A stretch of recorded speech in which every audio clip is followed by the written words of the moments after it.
Harry Potter and the Sorcerer's Stone by J.K. Rowling. Chapter 5 Diagon Alley. Harry woke early the next morning. Although he could tell it was daylight, he kept his eyes shut tight. It was a dream, he told himself firmly. I dreamed a giant called Hagrid came to tell me I was going to school for wizards. When I opened my eyes, I'll be at home in my cupboard. There was suddenly a loud tapping noise, and there Aunt Petunia knocking on the door. Harry thought his heart sinking, but he still didn't open his eyes.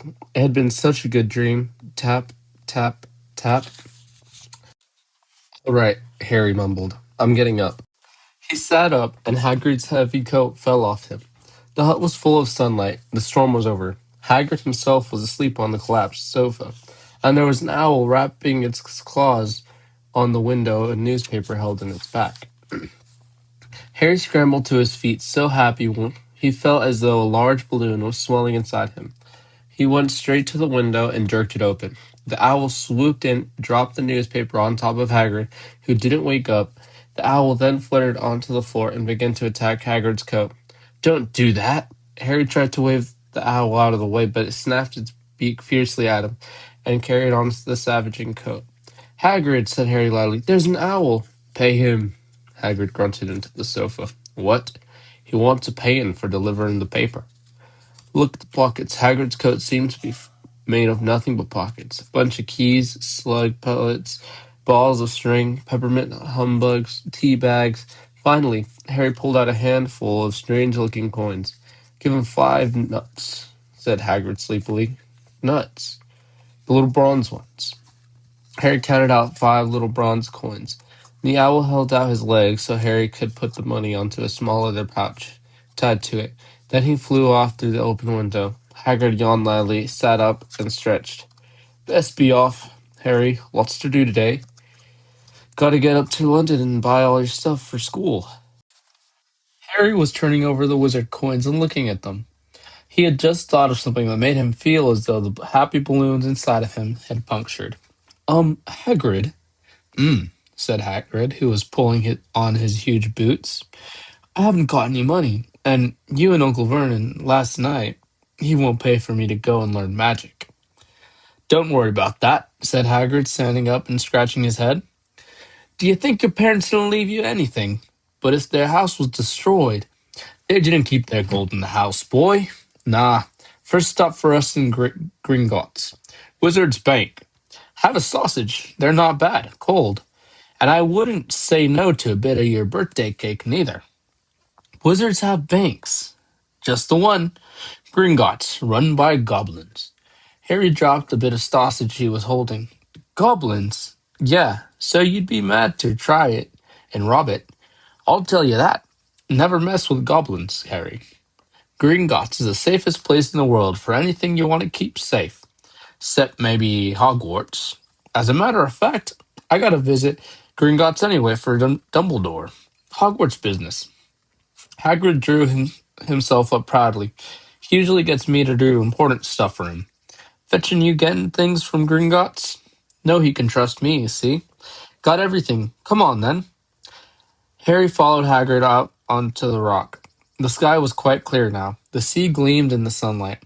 The boat Uncle Vernon had hired was still there, with a lot of water in the bottom after the storm. How did you get here? Harry asked, looking around for another boat. Flew, said Hagrid. Flew? Yeah, but we'll go back in this. Not supposed to use magic now. I've gotcha. They settled down in the boat. Harry still staring at Hagrid, trying to imagine him flying. Seems a shame to row, though, said Hagrid, giving Harry another of his sideways looks. If I was to speed things up a bit, would you mind not to mention it at Hogwarts? Of course not, said Harry, eager to see more magic. Hagrid pulled out his pink umbrella again, tapped it twice on the side of the boat, and they sped off towards land. Why would you be mad to try and rob Gringotts? Harry asked. Spells, enchantment, said Hagrid, unfolding his newspaper as they spoke. They said there's a dragon guarding the high security vaults. And then you gotta find your way. Gringotts is hundreds of miles under London, see? Deep under the underground. You'd die of hunger trying to get out of there. Even if you did manage to get your hands on some, Harry sat and thought about this while Hagrid read his newspaper. The Daily Prophet. Harry had learned from Uncle Vernon that people liked to be left alone while they did this, but it was very difficult. He'd never had so many questions in his life. Ministry of Magic, messing things up as usual, Hagrid muttered, turning the page. There's a Ministry of Magic, Harry asked, before he could stop himself. Of course, said Hagrid. They wanted Dumbledore for minister. Of course, but he'd never leave Hogwarts, so old Cornelius Fudge got the job. Bugler, even if there was one. So he pelts Dumbledore with owls every morning asking for advice. But what does a Ministry of Magic do? Well, their main job is to keep it from the Muggles. That's there's still witches and wizards up and down the country. Why? Why, blimey, Harry? Everyone'd be wanting magic solutions to their problems. Now we're best left alone. At this moment, the boat bumped gently into the harbor wall. Hagrid folded up his newspaper, and they clambered up the stone steps onto the street. Passersby stared a lot at Hagrid as they walked through the little town to the station. Harry couldn't blame them. Not only was Hagrid twice as tall as anyone else, but he kept pointing at perfectly ordinary things like parking meters and saying loudly, "See that, Harry? These muggles dream up, eh?" Hagrid said, Harry panting a bit as he ran to keep up. "Did you say there are dragons at Greenots?" "Well, so they say," said Hagrid. "Crikey, I'd like a dragon." "You'd like one?" "Won one ever since I was a kid." "Here we go." They reached the station. There was a train to London in 5 minutes' time. Hagrid, who didn't understand Muggle money, as he called it, gave the bills to Harry so he could buy their tickets. People stared more than ever on the train. Hagrid took up 2 seats and sat knitting what looked like a canary yellow circus tent. "Still got your letter, Harry?" he asked as he counted stitches. Harry took the parchment envelope out of his pocket. "Good," said Hagrid. "There's a list of everything you need." Harry unfolded a second piece of paper he hadn't noticed the night before. Hogwarts School of Witchcraft and Wizardry. Uniform. First-year students will require 3 sets of plain work robes, black. 1 plain pointed hat, black, for day wear. 1 day of protective gloves, dragon hide or similar. 1 winter cloak, black silver fastening. Please note that all pupils' clothes should carry name tags. Course books. All students should have a copy of each of the following: The Standard Book of Spells, Grade 1, by Miranda Goshawk.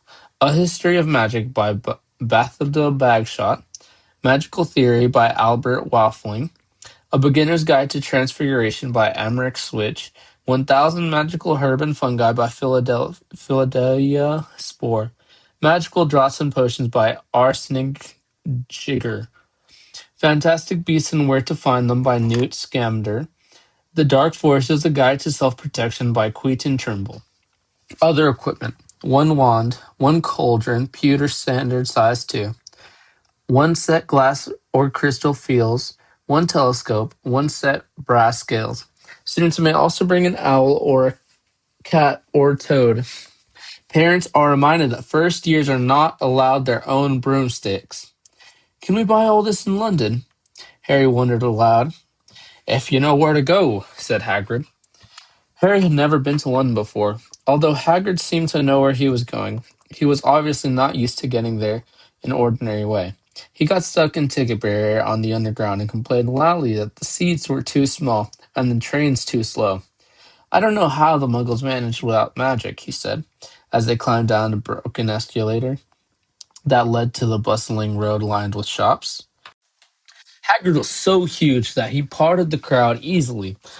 All Harry had to do was keep close behind him. They passed bookshops and music stores, hamburger restaurants, and cinemas, but nowhere that looked as if they could sell you a magic wand. This was just an ordinary street full of ordinary people. Could there really be piles of wizards' gold buried miles beneath them? Were there really shops that sold spell books and broomsticks? Might this not all be some huge joke that the Dursleys had cooked up? If Harry hadn't shown that the Dursleys had no sense of humor, he might have thought so. Yet somehow, even though everything Hagrid had told him so far was unbelievable, Harry couldn't help trusting him. "This is it," said Hagrid, coming to a halt. "The Leaky Cauldron. It's a famous place. It was a tiny, grubby-looking pub. If Hagrid hadn't pointed it out, Harry wouldn't have noticed it was there. The people hurrying by didn't glance at all. Their eyes slid from the big bookshops on one side of the record shop to the other, as if they couldn't see the leaky cauldron at all. In fact, Harry had the most peculiar feeling that only he and Hagrid could see it. Before he could mention this, Hagrid had steered him inside. For a famous place it was, very dark and shabby. A few old women were sitting in the corner, drinking tiny glasses of sherry.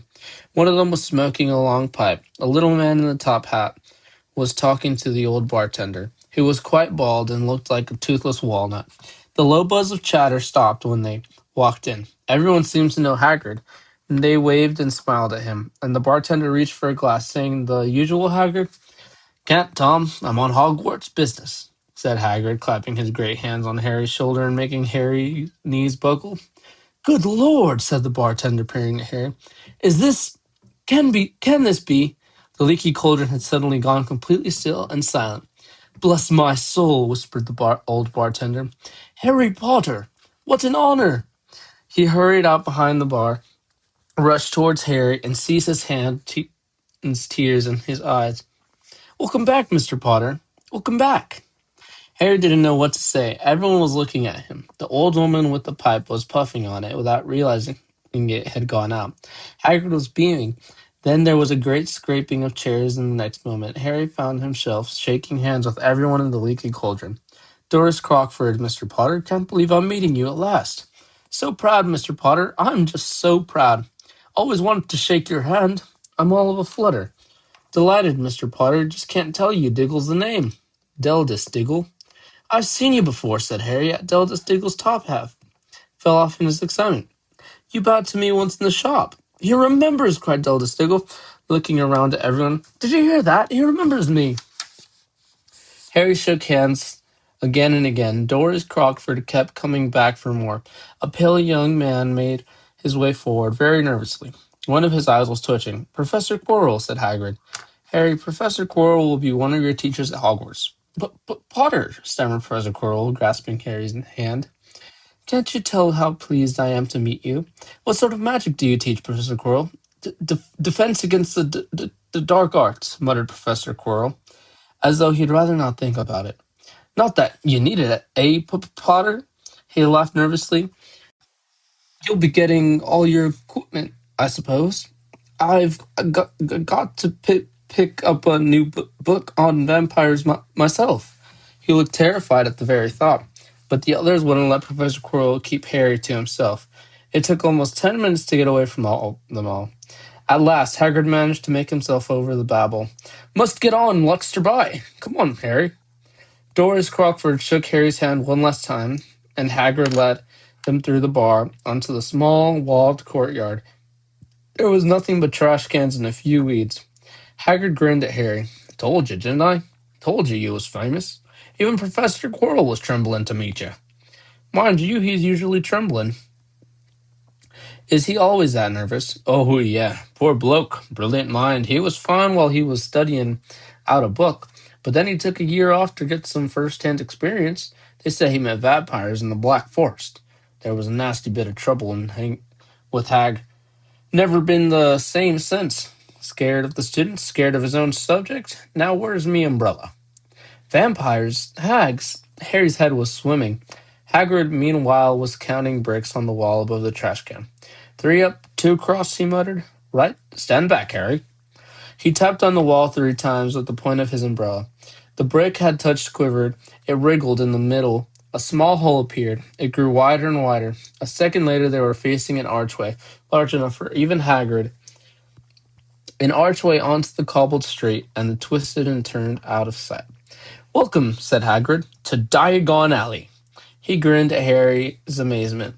They stepped through the archway. Harry looked quickly over his shoulder and saw the archway shrink instantly back into solid wall.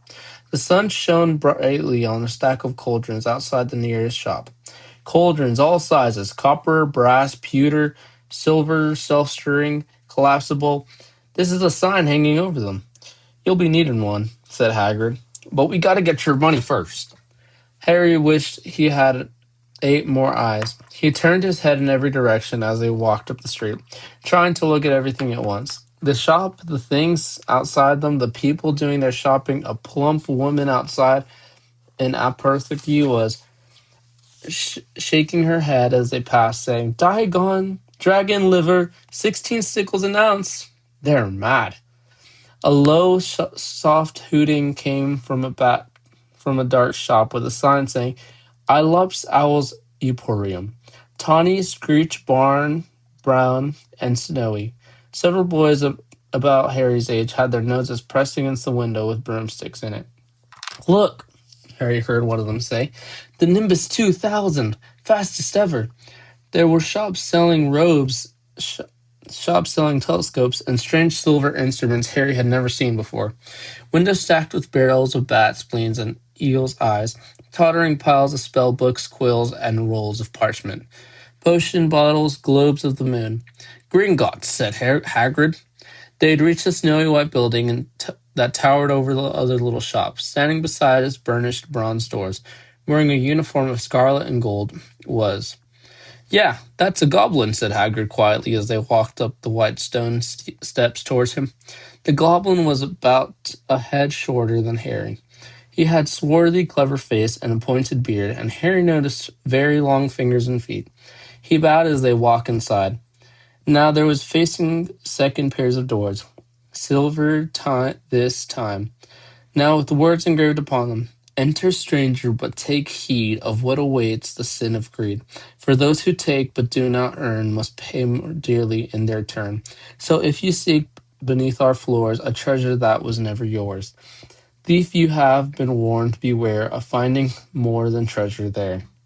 "Like I said, you'd be mad to try and rob it," said Hagrid. A pair of goblins bowed them through the silver doors as they were in the vast marble hall. About 100 more goblins were sitting on high stools behind the long counter, scribbling in large ledgers, weighing coins of brass scales, examining precious stones through eyeglasses. There were too many doors to count leading off the hall, and yet more goblins were showing people in and out of these. Hagrid and Harry made for the counter morning. Said Hagrid to a free goblin, "We've come to take some money out of Mr. Potter's safe." "You have this key, sir." "You've got it here somewhere," said Hagrid, as he started emptying his pockets onto the counter, scattering a handful of moldy dog's biscuits over the goblin's book of numbers. The goblin wrinkled his nose. Harry watched the goblin on their right, weighing pile of rubbles as big as glowing coal. "Got it," said Hagrid at last, holding up tiny golden key. The goblin looked at it closely. "That seems to be in order. And I've also got a letter here from Professor Dumbledore," said Hagrid importantly, throwing out his chest. "It's about the you-know-what in vault number 713. The goblin read the letter carefully. "Very well," he said, handing it back to Hagrid. "I'll have someone take you to both vaults. Grip Hook!" Grip Hook was yet another goblin. Once Hagrid had crammed all the dog biscuits back inside his pockets, he and Harry followed Grip Hook towards one of the doors leading off the hall. "What's the you-know-what in Vault 713? Harry asked. "Can't tell you that," said Hagrid mysteriously. "Very secret Hogwarts business. Dumbledore's trusted me. More'n my job's worth to tell her you that." Grip Hook held the door open for them. Harry, who had expected more marble, was surprised. They were in a narrow stone passageway, lit with flaming torches. It sloped steeply downward, and there were little railway tracks on the floor. Grip Hook whistled. A small cart came hurtling up the tracks towards them. They climbed in, Hagrid with some difficulty, and they were off. At first, they just hurtled through a maze of twisting passages. Harry tried to remember left, right, left, middle, fork, right, left, but it was impossible. The rattling car seemed to know its own way because Grip Hook wasn't steering. Harry's eyes stung as the cold air rushed past them, but he kept them wide open. Once he thought he saw a burst of fire at the end of the passage. He twisted around to see if it was the dragon. But too late, they plunged even deeper, passing an underground lake where huge stalactites and stalagmites grew from the ceiling and floor. "I never know," Harry called to Hagrid, over the noise to the cart. What's the difference between stalagmite and stalcerite? Stalagmite got an M in it, said Hagrid. And don't ask me questions just now. I think I'm going to be sick. He did look very green. And when the car stopped at the last beside a small door with the passageway hall, Hagrid got out and had to lean against the wall and stop his knees from trembling. Griphook unlocked the door. A lot of green smoke came billowing out, and as it cleared, Harry gasped. Inside there were mounds of gold coins, columns of silver, heaps of little bronze nuts. All yours, smiled Hagrid. All Harry's. It was incredible. The Dursleys couldn't have known about this, or they'd have it from him faster than blinking. How often they had complained how much Harry cost them to keep. And all that time there had been a small fortune belonging to him, buried deep under London. Hagrid helped Harry pile some of it into a bag. The gold ones are gallons, he explained. 17 silver sickles to a gallon, 29 nuts to a sickle. It's easy enough, right? That should be enough for a couple of terms. We'll keep the rest safe for you. He turned to Griphook. Vault 713 now, please. And can we go more slowly? One speed only, said Griphook. They were going even deeper now, and gathering speed. The air came colder and colder. As they hurtled down tight corners, they went rattling over an underground ravine, and Harry leaned over the side to try to see what was down at the dark bottom. But Hagrid groaned and pulled him back by the scruff of his neck. Vault 713 had no keyhole. Stand back, said Griphook importantly. He stroked the door gently with one of his long fingers, and it simply melted away.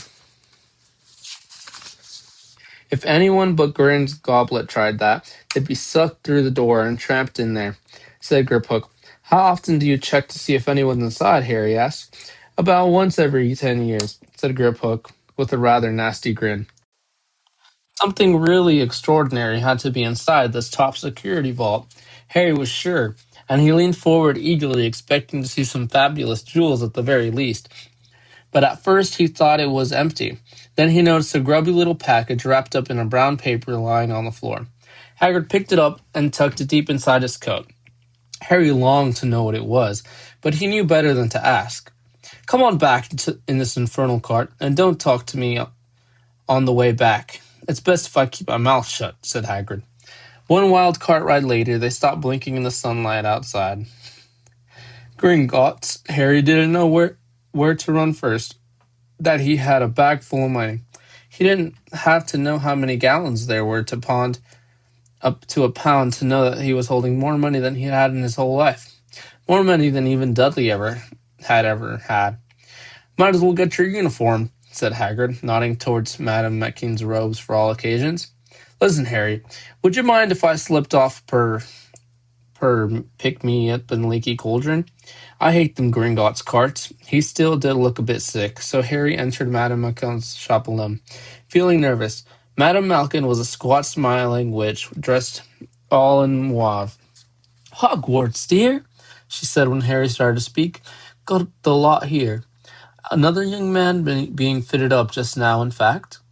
In the back of the shop, a boy with pale, pointed face was standing in the footstool, while a second witch pinned up his long black robes.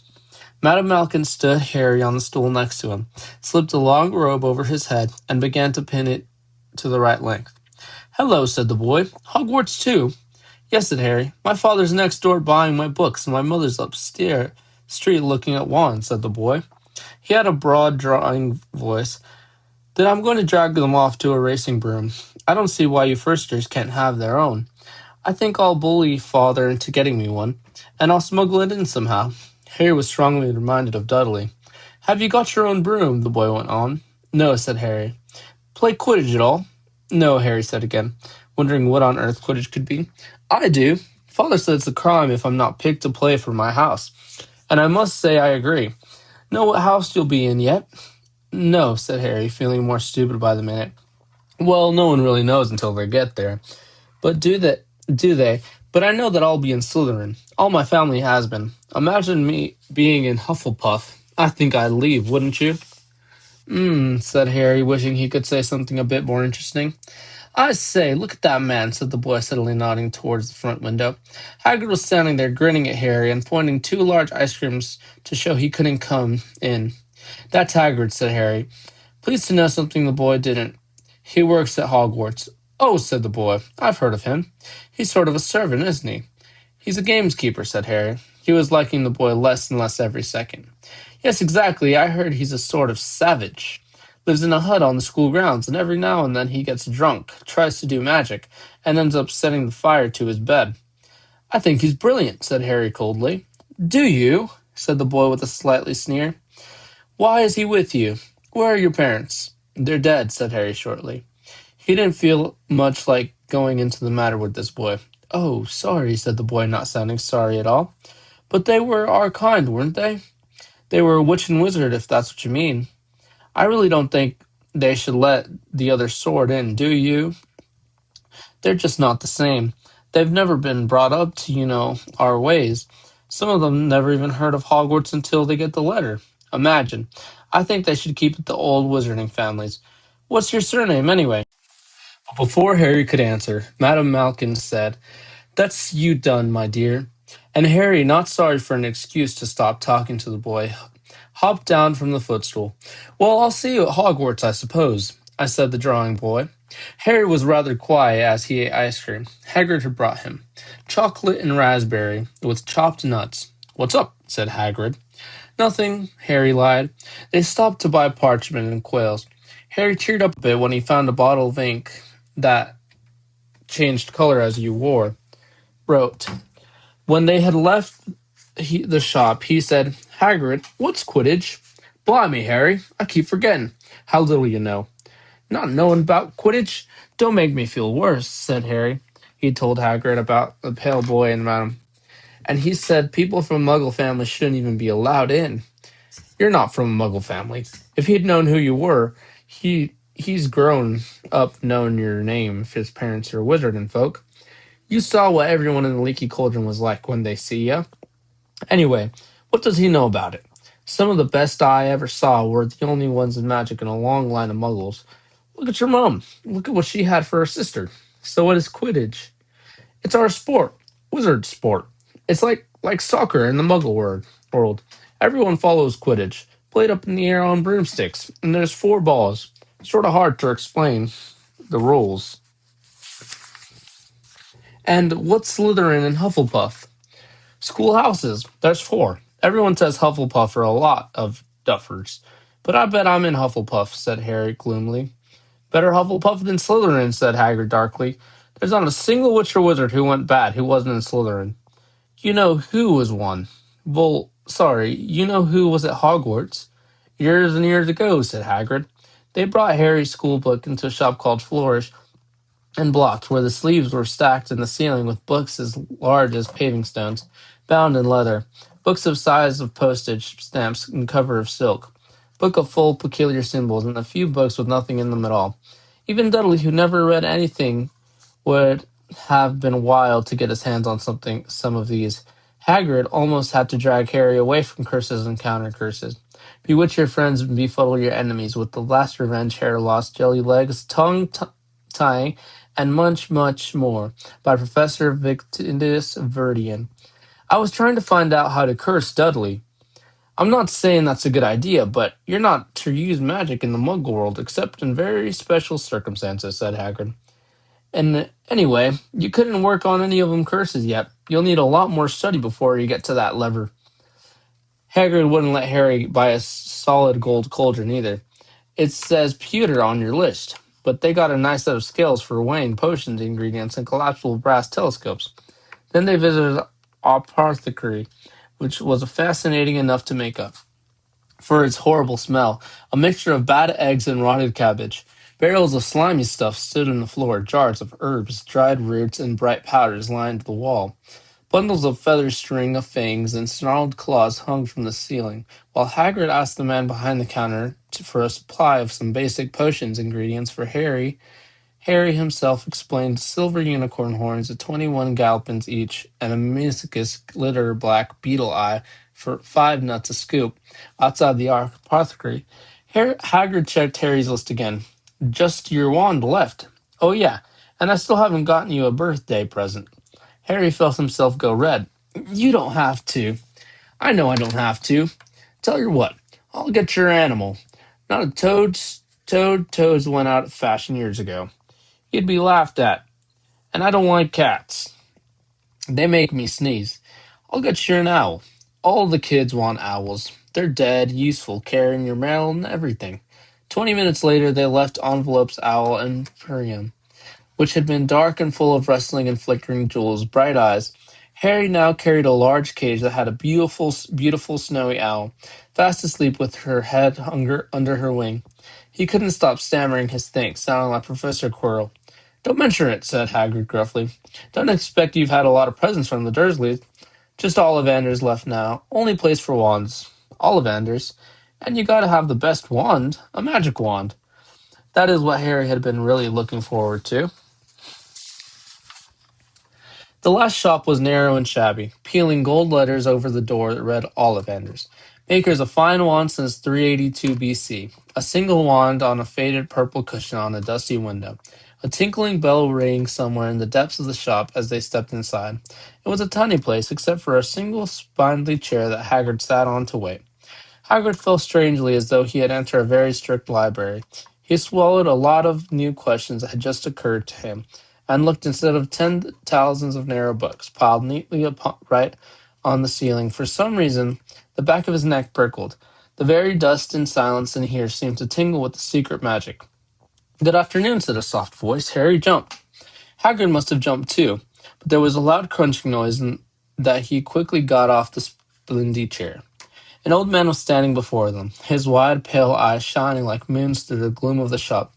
Hello, said Harry awkwardly. Ah, yes, said the man.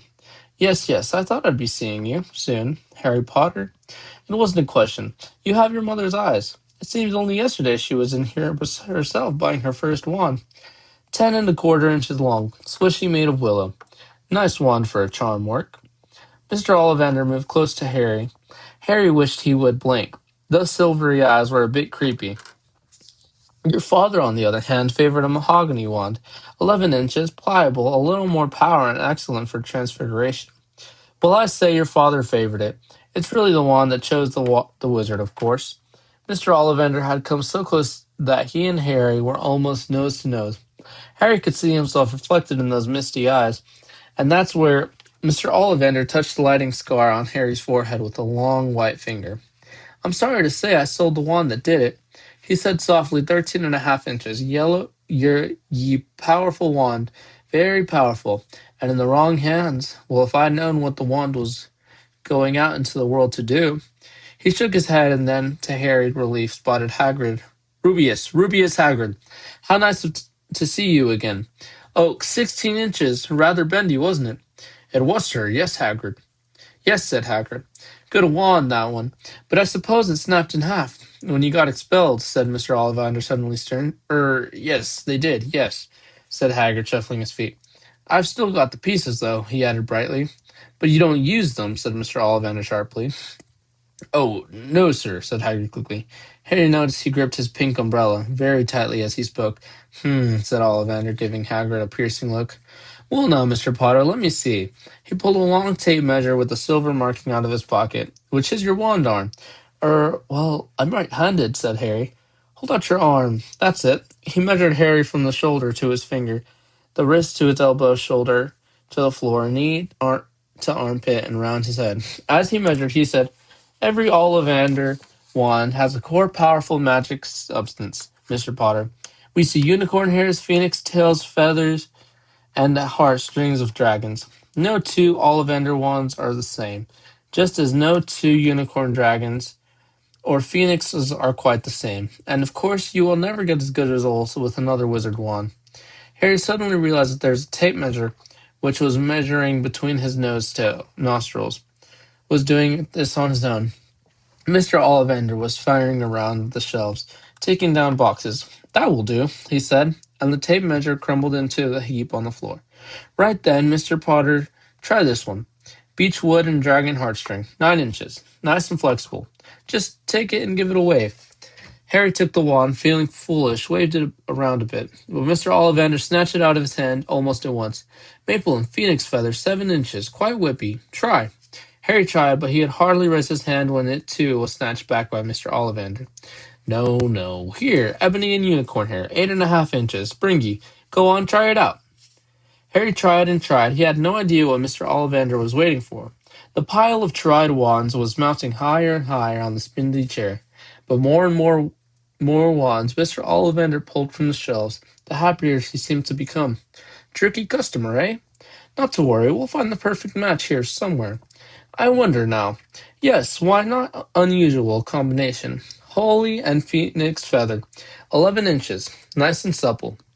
Harry took the wand. He felt a sudden warmth in his fingers. He raised the wand above his head, brought it swishing down through the dusty air, and a stern of red and gold sparks shot from the wall. Hagrid whooped and clapped, and Mr. Ollivander cried, "Oh, bravo! Yes, indeed. Oh, very good. Well, well, well. How curious! How very curious!" He put Harry's wand back into the box and wrapped it brown paper, still muttering, "Curious, curious." "Sorry," said Harry, "but what's curious?" Mr. Ollivander fixed Harry with his pale stare. "I remember every wand I've ever sold, Mr. Potter. Every single one.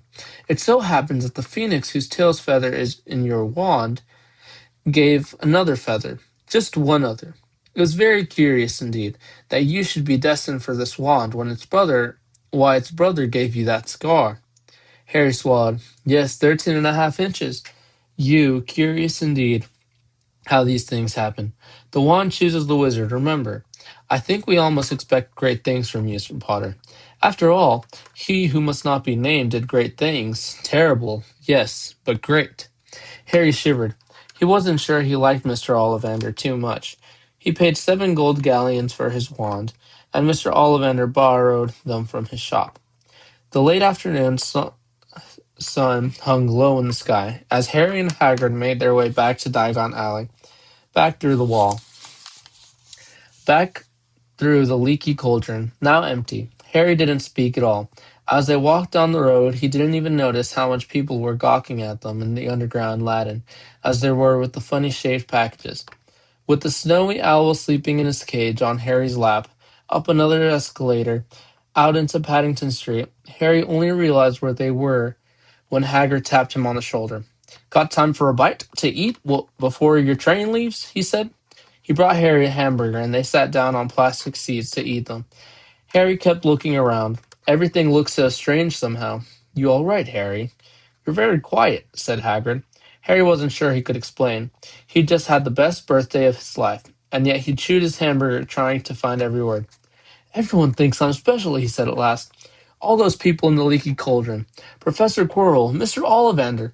But I don't know anything about magic at all. How can they expect great things? I'm famous, and I can't even remember what I'm famous for. I don't know what happened when the night my parents died."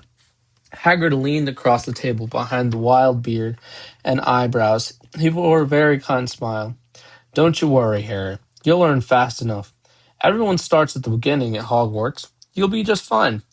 Just be yourself. I know it's hard. You've been singled out, and that's always hard. But you'll have a great time at Hogwarts. I did. Still do, as a matter of fact." Hagrid helped Harry on the train that would take him back to the Dursleys, then handed him an envelope. "Your ticket for Hogwarts," he said. "1st of September, King Cross. It's all on your ticket. Any problem with the Dursleys, send me a letter with your owl. She'll know where to find me. See you soon, Harry." The train pulled out of the station. Harry wanted to watch Hagrid until he was out of sight. He rose his seat and pressed his nose against the window, but he blinked when Hagrid had gone.